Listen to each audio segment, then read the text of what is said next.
بسم اللہ الرحمن الرحیم۔ ناظرین محترم، سلفی وہابی یا اہل حدیث کے مطابق نکاح مسیار ایسے نکاح کو کہا جاتا ہے جس میں عورت اپنے خاوند کو اپنے کچھ حقوق جیسا کہ گھر، چار دیواری، نان نفقہ وغیرہ معاف کر دے اور مرد اس کے پاس کبھی کبھار جایا کرے۔ نکاح مسیار کی اصطلاح سب سے پہلے سلفی وہابی علماء، مثال کے طور پر ڈاکٹر یوسف قرضاوی اور سعودی عرب کے سابقہ مفتی اعظم شیخ محمد بن باز نے متعارف کروائی۔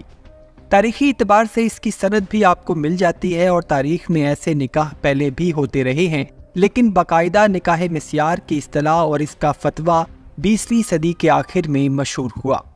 اہل حدیث وہابی جو خود کو غیر مقلد یعنی کسی بھی امام یا فقہ کی تقلید کرنے سے خود کو آزاد کہتے ہیں اور براہ راست قرآن و حدیث پر یقین رکھتے ہیں، اور وہ یوسف قرضاوی اور سعودی عربیہ کے امام اعظم شیخ محمد باز کے فتوے کی تقلید کرتے ہیں بلکہ اس کا دفاع بھی کرتے نظر آتے ہیں۔ ناظرین، آج کی ویڈیو میں ہم نکاح مسیار کے مسئلے پر اہل حدیث، سلفی وہابی اور دیگر مسالک کے عقیدے اور رائے پر بات کریں گے۔ آپ سے گزارش ہے کہ ویڈیو کو آخر تک ضرور دیکھیے گا۔ ناظرین، نکاح مسیار پر سلفی وہابی اور دیگر مسالک کی رائے سے پہلے اس مسئلے سے جڑے ہوئے کچھ حالیہ دور کے واقعات میں آپ سے شیئر کرنا چاہوں گا، جس سے آپ کو اس معاشرے میں اس مسئلے کی حقیقت سمجھنے میں کافی آسانی ہوگی۔ بین الاقوامی خبر رساں ادارے رائٹرز نے کچھ عرصہ قبل ایک رپورٹ شائع کی تھی کہ کیسے عرب ممالک سے کچھ عربی امیر زادے بھارت کے شہر حیدرآباد اور ممبئی میں جا کر کم سن مسلمان لڑکیوں سے شادیاں کرتے ہیں، اور پھر جب چھٹیاں گزار کر واپس جانے لگتے ہیں تو ان کم سن لڑکیوں کو طلاق دے کر واپس اپنے ملک میں لوٹ جاتے ہیں۔ آپ کی آسانی کے لیے اس رپورٹ کے لنک کو میں نے ڈسکرپشن میں محفوظ کر دیا ہے۔ اس رپورٹ کے مطابق 60-70 سال کے عرب امیر زادے کم سن لڑکیوں سے پیسوں کے زور پر نکاح مسیار کرتے ہیں، جس کے لیے مقامی بروکر یا قاضی ان کے لیے لڑکیوں کی تلاش کرتا ہے، اور پیسوں کا لالچ اور باہر جانے کا لالچ دے کر لڑکیوں کے والدین کو منایا جاتا ہے۔ قاضی نکاح پڑھاتا ہے اور اکثر و بیشتر نکاح کے ساتھ ہی طلاق کے کاغذات پر بھی پہلے سے ہی دستخط کروا لیے جاتے ہیں تاکہ بعد میں عربی شیخ کو کوئی لیگل مسئلہ نہ بن سکے۔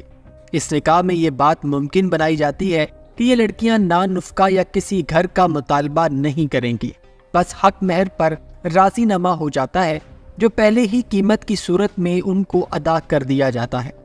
ایسی کنواری لڑکی جس کا نکاح پہلی دفعہ ہو رہا ہو، اس کو زیادہ حق مہر یا زیادہ قیمت دی جاتی ہے، جبکہ دوسرے اور تیسرے نکاح والی لڑکیوں کی کم قیمت لگائی جاتی ہے۔ دوسرا واقعہ اسلامی ملک مصر کا ہے، جہاں بہت سارے لوگ غربت کی لکیر سے نیچے زندگی بسر کر رہے ہیں، اور چھٹیوں میں بہت سے عرب ممالک سے عربی شیخ مصر کا رخ بھی کرتے ہیں اور مقامی لڑکیوں سے شادیاں کرتے ہیں، یعنی کہ نکاح مسیار۔ اور جیسے ہی ان کا سیر و سیاحت اور چھٹیوں کا وقت ختم ہو جاتا ہے تو یہ عرب لوگ ان لڑکیوں کو طلاق دے کر واپس اپنے ممالک میں چلے جاتے ہیں۔ مصر کے کچھ غریب خاندان تو ایسے بھی ہوتے ہیں جو سارا سال عربی امیر زادوں کا انتظار کرتے رہتے ہیں کہ کوئی عربی شیخ آ کر ان کی بچیوں سے نکاح کرے اور ان کو کچھ موٹی رقم گزارا کرنے کے لیے مل سکے۔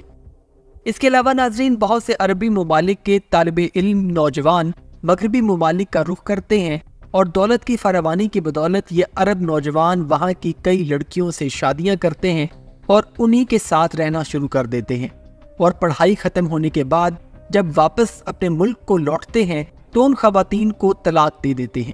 اہل علم اور تنقید گاروں کا کہنا ہے کہ یہ سب کچھ وہابی سلفی علماء کے نکاح مسیار کے حق میں فتویٰ دینے اور ان کا دفاع کرنے کی وجہ سے ہو رہا ہے۔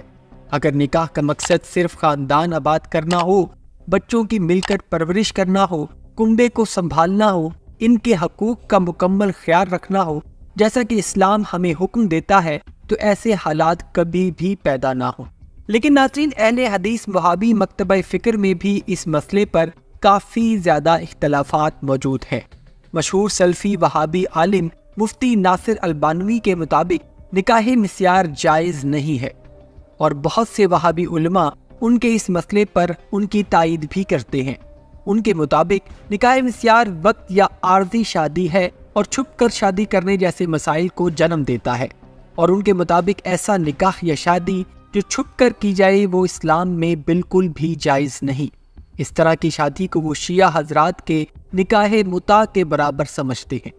اور اگر فقہ حنفیہ کا ذکر کریں تو اس کے مطابق بھی اسلام میں ایسی شادی کا کوئی تصور نہیں ہے، اور شیعہ فقہ جعفریہ کے مطابق نکاح مسیار کا تصور عربوں نے اپنی عیاشی کے لیے گھڑا ہے اور اس کا اسلام سے کوئی تعلق نہیں۔ حالانکہ فقہ جعفریہ میں عارضی شادی نکاح متع جائز ہے۔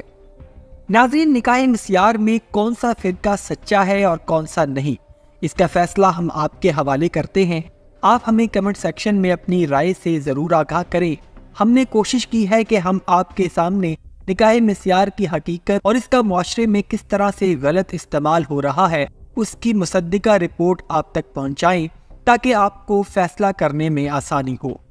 نکاح مسیار کا غلط استعمال ایک حقیقت ہے، اور نکاح مسیار کو عرب امیرزادے اپنی عیاشیوں کے لیے استعمال کرتے ہیں اور عارضی شادیاں ثابت ہو رہی ہیں، اور یہ نکاح صرف عیاشی کا سبب بن رہا ہے۔ تو اس حوالے سے سلفی وہابی علماء حضرات کو چاہیے کہ وہ اس غلط ہونے والے عمل کے خلاف کھل کر سامنے آئیں تاکہ امت کی اصلاح ہو سکے۔ اگر آپ نکاح مسیار سے متعلق مزید کچھ علم یا دلیل رکھتے ہیں تو ہمیں کمنٹ سیکشن میں اپنی قیمتی رائے سے آگاہ ضرور کیجیے گا۔ اپنا بہت سا خیال رکھیے گا۔ وما علینا الا البلاغ المبین۔